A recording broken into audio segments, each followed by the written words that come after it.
शेगाव येथे भव्य आयोजन महाराष्ट्र सरकारसह राज्यपाल आणि केंद्रीय मंत्री राहतील उपस्थित. नमस्कार, एबीपी मराठीमध्ये आपले स्वागत आहे. दिनांक 25 फेब्रुवारी रोजी शेगाव येथे राष्ट्रीय आरोग्य मेळाव्याचे आयोजन.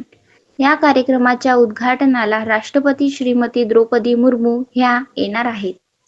आज केंद्रीय आयुष मंत्री प्रतापराव जाधव तथा कामगार मंत्री आकाश फुंडकर यांनी पत्रकार परिषद घेऊन ही माहिती दिली.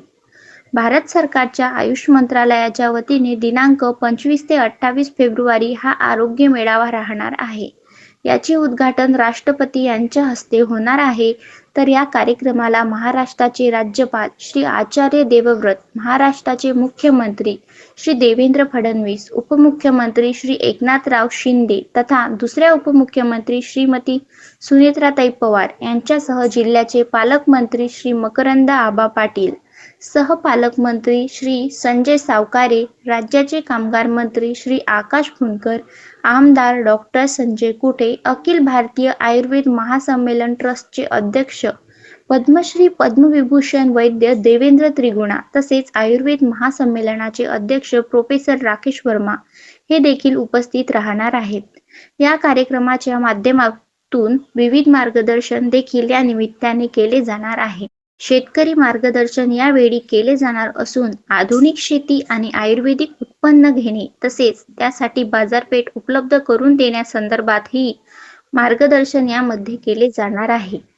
तर आशा वर्कर यांनाही औषधोपचार आणि वनस्पती या संदर्भात मार्गदर्शन यामध्ये केले जाणार आहे.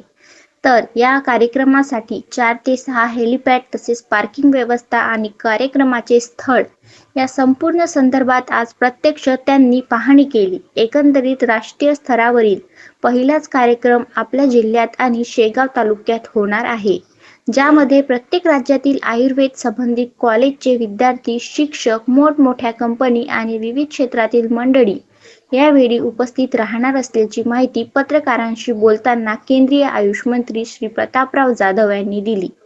या संदर्भात सर्व माहिती आणि संपूर्ण कार्यक्रम आपल्याला या चॅनलच्या माध्यमातून बघायला मिळेल.